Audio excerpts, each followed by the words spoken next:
Salam uşaqlar. Deməli, bugünkü dərsimizdə heyvanların qidalanması olacaq. Bunu izah edəcəm. Keçən dərsləri, yəni əvvəlki videolarımda izah eləmişdim. Deməli, bura baxaq, deyir ki, quru qurbağası bir gün ərzində 7-yə qədər həşərat tutur. Parabüzənin bəzi növlərinin sürfəsi öz qısa 3 həftəlik həyatı dövründə 1000-ə, yetkin fərdi isə 4000-ə qədər mənənəni məhv edir. Deməli, biz bu hissədən hansı məlumatları əldə etdik? Mən ona görə deyirəm ki, bu qrafikin içində olanları oxumalısınız. Və deyir ki, quru qurbağası bir gün ərzində 7-yə qədər həşərat tutur. Yəni buradan belə bir məlumat zaten yəni həşərat tutduğunu bilirik. Bəs buradan nə yadınızda saxlamaq lazımdır? Yadınızda saxlayın ki, qurbağalar hərəkət etməyən həşəratları tutmur. Yəni tutaq ki, bir milçəkdir. Əgər milçək qurbağanın yanında ölübsə, milçək daha doğrusu qurbağa onu yeməyəcək. Ancaq hərəkət edirsə onu yeyə bilər, onu tuta bilər. Bunu yadınızda saxlayın. Yəni bir şey hərəkət etmirsə qurbağa onu yemir. Və deyir ki, parabüzənin bəzi növlərinin sürfəsi öz qısa. Deməli, burada belə bir məlumat verir ki, bizə həmin o parabüzənin sürfəsi 3 həftəlik həyat dövrü, yəni sürfəsinin həyat belə deyək də dövrü 3 həftədir. 3 həftə sürfə mərhələsi keçir. O zaman 1000-ə, yetkin fərdi isə 4000-ə qədər mənənəni məhv edir. Yəni bizə desə ki, yəni bu parabüzən öz inkişaf dövründə ümumi nə qədər mənənəni məhv edir? Deməli 3 həftəlik, belə deyək də, sürfə 3 həftəlik 1000-ə qədər, yetkin fərdi də 4000, ümumi yəni 5000-ə qədər mənənəni məhv edir. Bunu belə başa düşərik. İndi qidalanma formalarına baxaq. Deməli heterotrof qidalanma. Qidalanma prosesində təbii ki də hazır üzvü maddələrdən istifadə edən canlılar heterotroflar. Biz avtotrofları dedik ki, qeyri-üzvü maddələrdən, yəni ki, üzvü maddələr yaradan, yəni orqanizmləri idi, avtotroflar. Heterotroflar isə hazır üzvü maddələrlə qidalanan canlılar idi. Deməli, hetero müxtəlif trofiya qidalanma adlanır. Həzm prosesi haqqında danışaq. Deməli, əlbəttə ki, heyvanlarda həzm ilk öncə qidanı tutur, sonra da onu udur. Yəni bununla başlayır. Quru ilbizləri qidanı əzələli udağı ilə xırdalayır. Yəni ilbizlərdə yadınızda saxlayın. Deməli, ilbiz harda xırdalayır? Məsələn, biz ağzımızda dişlərimiz vasitəsilə xırdalayırıq, amma ilbiz əzələli udağı ilə xırdalayır. Kəpənəklər çiçəklərin nektarını sovurur. İlanlar şikarlarına hücum edərkən onları bütöv utsalar da qurbağalar yapışqanlı dilləri ilə tutur. Əksər orqanizmlərdə qidanın mənimsənilməsində həzm sistemi vasitəsilə həyata keçirilir. Qidanın mənimsənilməsi. Məmələrdə həzm sisteminə hansılar aiddir? Deməli, həzm kanalına aid olanlar ağız boşluğudur, udlaqdır, qida borusudur, mədə, nazik bağırsaq, yoğun bağırsaqdır və bir də ki, bu həzm kanalından kənarda yerləşən həzm vəzləri aiddir. Həzm vəzləri neçə ədəddir? Yadınızda saxlayın. Həzm vəzləri 8 ədəddir. Bunlar hansılardır? Bunlar 8-ci sinif dərsində, yəni həzm sistemi dərsində də özünüz tanış olacaqsınız. Bir də belə deyim, deməli 8 dənə oldu. Bunlardan 3 cütü ağız suyu vəzlərinə aiddir. Yerdə qalan ikisi də qaraciyər və mədə-altı vəzi, yəni həzm vəzlərinə aiddir. Bu şəkildə 3 cüt, yəni 6 dənə, ikisi də qaraciyərlə mədə-altı vəzi. Həzm vəzləri də budur. Yəni həzm kanalı, burada verilənlər ağız boşluğu, udlaq, qida borusu, digərləri də qaraciyərdir, mədə-altı vəzidir, sonra 3 cüt, yəni ağız suyu vəzləri də aiddir həzm vəzlərinə. Mədə və bağırsaqlarda qida daha sadə birləşmələrə parçalanır və orada həzm olunur.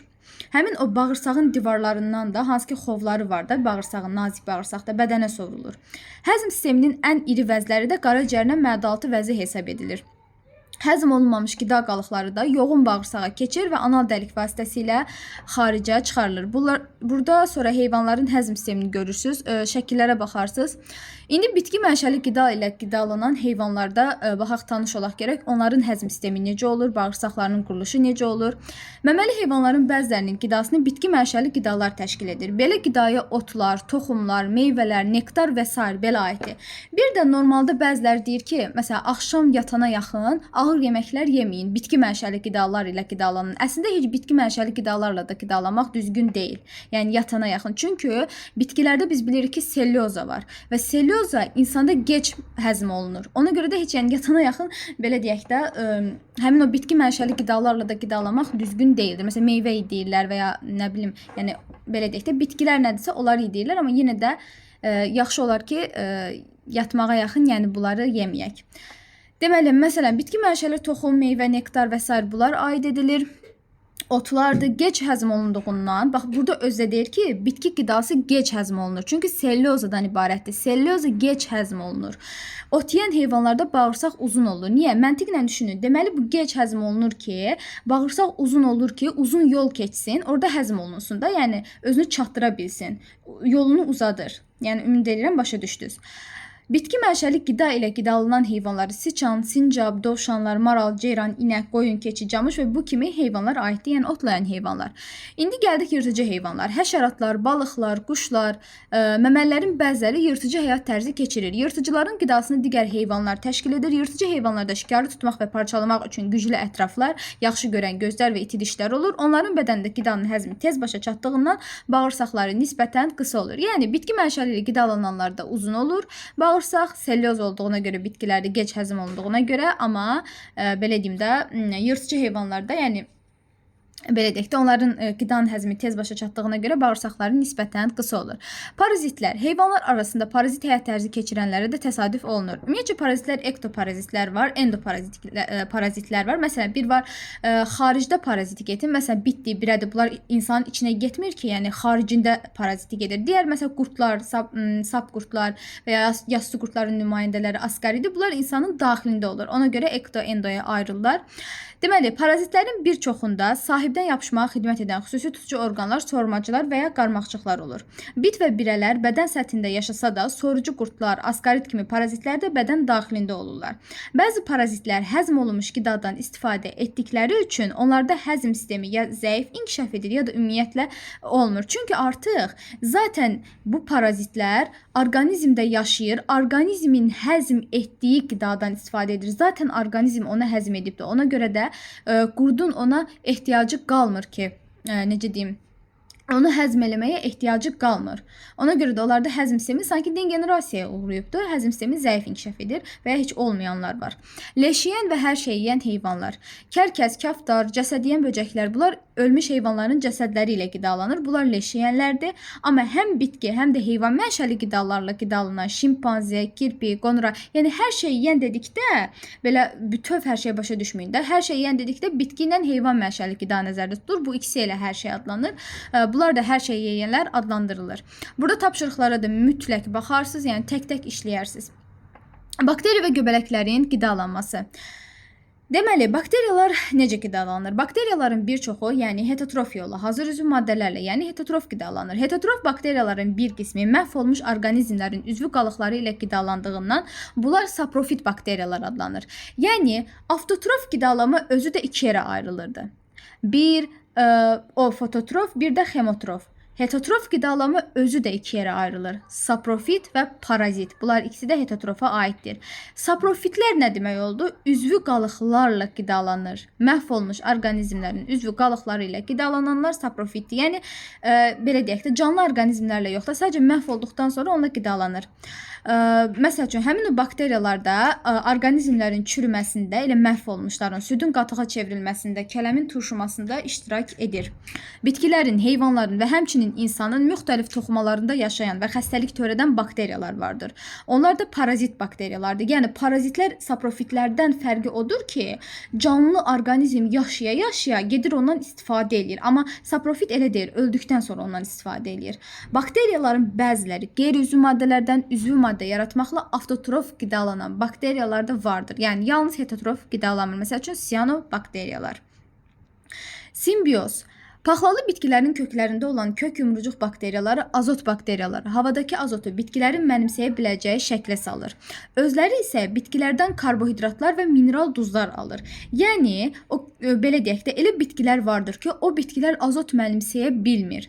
Yəni görür ki, belə deyək də, yəni lor dildə deyək ki, özü azot mənimsəyə bilmədiyinə görə məcbur olur başqa azot mənimsəyə bilən biri ilə simbiyoz, yəni əlaqə qursun ki, sən mənə azot ver, mən də sənə məsəl üçün üzvü maddələri verəcəm. Belə simbiyoz, qarşılıqlı münasibətlər həyata keçirilir.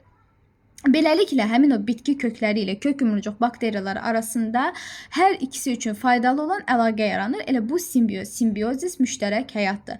Paxlalı bitkilərin kök yumrucuq bakteriyalarla simbiozu nəticəsində torpaq azotla zənginləşir. Göbələklər yalnız və yalnız heterotrof yolla qidalanır. Çünki onlarda yəni xlorofil pigmenti olan nümayəndələri yoxdur, xlorofil də yoxdur, yəni fotosintez edə bilmirlər, heç vaxt avtotrof qidalana bilməz. Onların üzüm maddələrlə zəngin isti və rütubətli yerlərdə inkişaf edərək buradakı üzvü qalıqlarla qidalanır. Fəaliyyət bölümünə də mütləq baxarsınız. Deməli, maya göbələklərin qidasını şəkər təşkil edir. Xəmirin qıcqırması zamanı bu göbələklər xəmirdə olan şəkəri, necə deyərlər, spirtə çevirir. Yəni ki, maya göbələyi olan mühitdə şəkərin miqdarı azalır. Çünki axı maya göbələyi şəkəri yeyir, onunla qidalanır. Ona görə maya göbələyi harda varsa, orada şəkərin miqdarı azalacaqdır. Şəkər parçalanır, yəni şəkəri parçalayır. Nəyə parçalayır? Maya göbələyi şəkəri orada spirtə, suya, bir də karbon qazına parçalayır. Yəni bunlar əmələ gəlir. Mikariza nədir? Bəs mikariza ilə orada simbiozu qarışdırmayın. Bunlar çox vaxt qarışdırılır. Deməli, mikariza papaqlı göbələklərin bəziləri bitki kökləri ilə simbioz yaşayır. Yəni əslində belə deyək, bir-nebin eyni şeydir, amma mikariza mikos nə deməkdir? Göbələk deməkdir da. Göbələklə bitkinin, ağacın belə deyək də əlaqəsidir. Belə birgə yaşayış mikariza, mikos göbələk, riza kök adlanır. Deməli, mikarizalar zamanı göbələyin bədənini təşkil edən nazik saplar, mitselilər ağac köklərinin soğurucu zonası ilə sıx təmasda olur. Bu sizə düşə bilər. Yəni soruşa bilər ki, sizə ağac kökləri, daha doğrusu göbələk mitselləri ağacın hansı hissəsi ilə mikariza əmələ gətirir? Soğurucu zonası ilə mikariza əmələ gətirir. Hansı ki, kökün zonaları var idi. Onlardan soğurucu zona ilə əmələ gətirir. Burada göbələyin vəzifəsi nə olur? Göbələk mitselləri torpaqdan su və suda həll olunmuş mineral duzları udur və kökə ötürür. Köklər isə həyat fəaliyyəti üçün vacib olan üzvü maddələri əldə edir və üzvü maddələri göbələyə ötürür. Yəni bir-biri ilə qarşılıqlı əlaqə qururlar. İndi isə parazit göbələklər. Deməli, göbələklərin bir qrupu canlı orqanizmlərdə yaşayaraq parazitlik edir və onlar hesabına qidalanır. Və bir qismi də insan bədənində yaşayır. Məsələn, Dəmirov var idi. Adi insanın, məsəl üçün, saçında olan saç qırandır. Bunlar insanda yaşayaraq parazitlik edən göbələk xəstəliklərdir. Burada mütləq tapşırıqlara da baxarsınız. İndi gəldik bitkilərdə tənəffüs. Yadınızda saxlayın ki, yəni soruşula bilər ki, bitkinin bütün hissələri mi tənəffüs eləyir? Xeyr. Bitkinin yalnız canlı hissəsi tənəffüs eləyir. Əlbəttə ki, göz önündədir ki, yəni ölmüş bir bitki hüceyrəsi niyə tənəffüs eləsin? Yəni bütün hissələri tənəffüsə malik deyildir. Əksər orqanizmlər həyat fəaliyyəti prosesində oksigen udur, karbon qazını da xaric edir. Bu tənəffüsdür. Tənəffüs zamanı orqanizmlər tərəfindən fasiləsiz udulan oksigen üzvü maddələrin karbon qazı və suya qədər parçalanmasında iştirak edir. Belə parçalanma nəticəsində həyat üçün zəruri olan enerji ayrılır. Bu enerji böyümə, inkişaf, çoxalma kimi müxtəlif həyat proseslərinə sərf olunur. Bitkilər necə tənəffüs edir? Bitkilər də tənəffüs zamanı oksigen udur, karbon qazını xaric edir. Onların bəzilərində elə bir ki, oksigen havadan bütün bədən səthi ilə daxil olur. Məsələn, suda həll olunmuş oksigen yosunlara bədən səthi ilə keçir. Bitkilərin bir çoxunun tənəffüs sistemində də ağızcıqlar iştirak edir. Ağızcıqlar iki qapacı hüceyrədən ibarətdir. Biz bunu yarpağın quruluşunda da keçmişdik və ağızcıqlar da fotosintez etmə qabiliyyətinə malikdir. Ağızcıqlar yəni əsasən cavan belə dəricik hüceyrələrində olur. Biz bilirik ki, o yaşlaşdıqca mantara çevrilir. Ağızcıq və ya daha doğrusu mantar mərciməklər əmələ gətirir. Yəni əgər cavandırsa ağızcıq, artıq qocalıbsa mərciməklər iştirak edir. Ağızcıqlar əksər bitkilərdə yarpağın alt tərəfində yerləşir. Alt tərəfində də yerləşən bitkilərimiz var, üst tərəfdə də vardır. Ondan sonra yəni hər iki tərəfdə olanlar da vardır. Məsəl üçün Viktoriya və Susan bağında üstdə, Süsən və Kələmdə isə hər iki tərəfdə yerləşir. Ağızcıqlar əksər bitkilərdə yarpağın alt tərəfində oldu. Yəni əksər bitkilər ona görə ki, yəni quruda yaşayan bitkilər isə alt tərəfdə yerləşəcəkdir. Yumulub açılması sayəsində yarpaqlara hava daxil olur. Mərciməklər isə adətən gövdənin qabıq hüceyrələri mantar arasında yerləşir. Bitki köklərinin belə deyək də, tənəffüsünə gəldikdə isə, digər orqanlar kimi kök də tənəffüs edir. O da elə oksigeni udur, karbon qazını buraxır. Gilli və bataqlıqlaşmış torpaqlarda xüsusən bitkilər oksigen çatışmamazlığından daha çox əziyyət çəkir. Belə bitkilər, yəni belə torpaqlar hansı proses həyata keçirir? Havanı çıxarır. Bu zaman yəni köklərin normal tənəffüsü pozulur. Tropik bitkilərdə əlavə tənəffüsü təmin edən tənəffüs kökləri olur. Bitki kökünə daim havanın daxil olmasını təmin etmək üçün qışın sonuna yaxın, belə deyək də, həmin torpağı yumuşatmaq lazımdır ki, ora hava daxil olsun. Yəni bu mütləq əsasən qışın sonuna yaxın həyata keçirilməlidir. Burada öyrəndiklərinizi tətbiq edin, yoxlayın, nə öyrəndiniz, tapşırıqlara baxarsınız. Bir dənə burada öyrəndiklərinizi tətbiq edinə gəlin baxaq. Burada müqayisə meyarları verilibdir. Fotosintez və tənəffüsü müqayisə eləyək gəlin. Deməli, hansı şəraitdə baş verir? Fotosintez yalnız işıqda gedir. Bəli, əlbəttə, yalnız işıqda. Yəni işıqda günəş ancaq günəş də ola bilər, olmaya da bilər. Yəni əsası odur ki, işıq olsun, lampa işığında da gedə bilər. Tənəffüs amma yalnız canlı hüceyrələrdə gedir. Yəni yalnız işıqda gedir. Tənəffüs amma daha doğrusu hər zaman gedə bilər, hər zaman gedir. Amma canlı hüceyrələrdə gedir. Harda gedir? Yalnız tərkibində xlorofil olan yaşıl hüceyrələrdə, tənəffüs isə yalnız bitkinin canlı hüceyrələrində. Oksigen. Oksigen təbii ki də fotosintez zamanı xaric olunur, amma tənəffüs zamanı udulur. Karbon qazı bu səfər fotosintezdə udulur, tənəffüsdə xaric olunur. Üzvü maddələr fotosintezdə əmələ gəlir. Yəni biz deyirik ki, fotosintez qeyri-üzvü maddələrdən üzvü maddə əmələ gəlmək deyilmi? Ona görə də əmələ gəlir. Tənəffüs zamanı isə parçalanır. Fotosintez zamanı enerji udulur, tənəffüs zamanı yenə də parçalama prosesi gedir. Bir də bunu nəzərinizə çatdırım ki, ilk dəfə əmələ gəlmiş canlılarda tənəffüs orqanı qəlsəmə olmuşdur. Amma bu yəni proterozoy erasında qum qurdunda yaranan qəlsəmələr idi. Biz dedik axı, deməli həlqəvi qurdlardan ilk dəfə qum qurdunda qəlsəmə yaranmışdı proterozoy erasında. Traxeya və ağciyərlər isə paleozoy erasının Silur dövründə yaranmışdı. Ağciyər mollyuskda, traxeyada həşəratlarda əmələ gəlmişdir. Yəni ilk ağciyər mollyusklarda, traxeyada həşəratlarda əmələ gəlmişdir. Sizə sual oluna bilər ki, bütün quruda yaşayanlar qəlsəmə ilənmi? Yəni daha doğrusu bütün quruda yaşayanlar ağciyərlə tənəffüs edir? Xeyr, bütün quruda yaşayanlar ağciyərlə tənəffüs eləmir. Quruda yaşayıb qəlsəmə ilə tənəffüs edənlər var. Məsələn, Məryəm qurdu. Məryəm qurdu nə idi? Xərçəng idi da. Bu quruda yaşayır, amma qəlsəmə ilə tənəffüs edir. Biz bilirik ki, xərçənglər qəlsəmə ilə tənəffüs edir.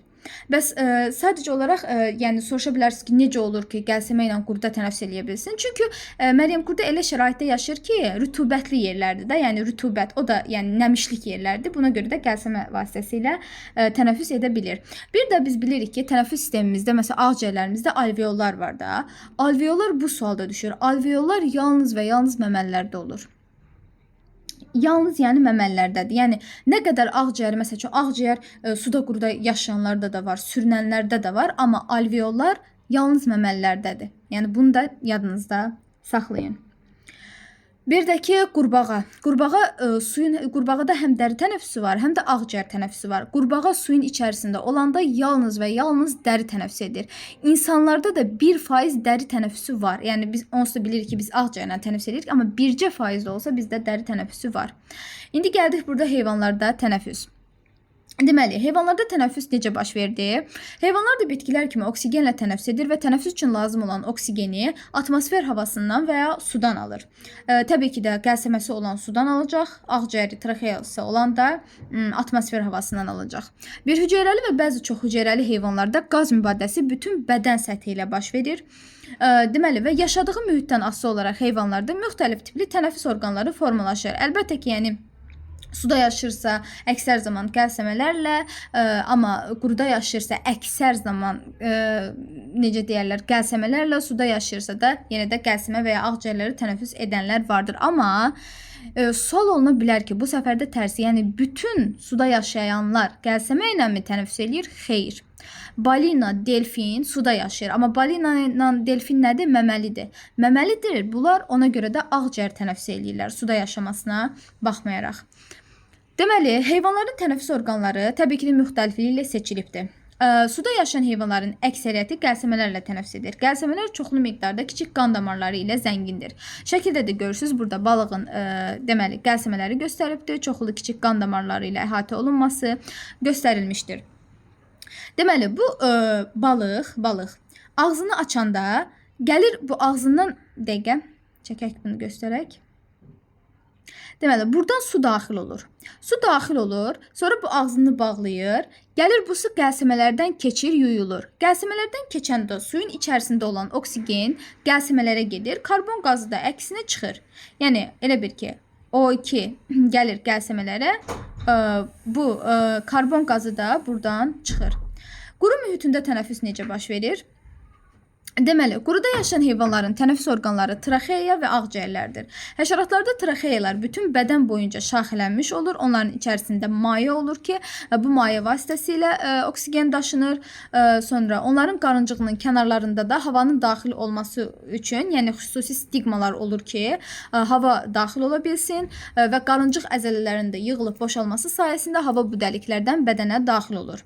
Bu ağciyərlər də traxeyalar kimi atmosfer havası ilə tənəffüsü təmin edir. Bəzi heyvanlar vardır ki, məsələn, sürünənlərdir, quşlardır, məməlilərdir. Bunlarda ağciyərlər adətən, yəni nazik divarlı qovuqçuqlardan ibarət olur. Qovuqçuqların divarları kiçik qan damarları ilə zəngin olur və burada qaz mübadiləsi daha intensiv gedir. Həmçinin biz bayaq da dedik ki, suda quruda yaşayanlar ağciyərlərlə yanaşı dəri vasitəsilə də tənəffüs edirlər. Yəni qurbağa suyun içərisində yalnız və yalnız dəri tənəffüsü həyata keçirir. Yenə də burada mütləq şəkildə tapşırıqlara baxarsınız. Bugünlük bu qədər. Əgər dərsdə nəsə başa düşmədiyiniz oldusa, şərhlərdə yazarsınız, cavablandıracağam. Sağ olun.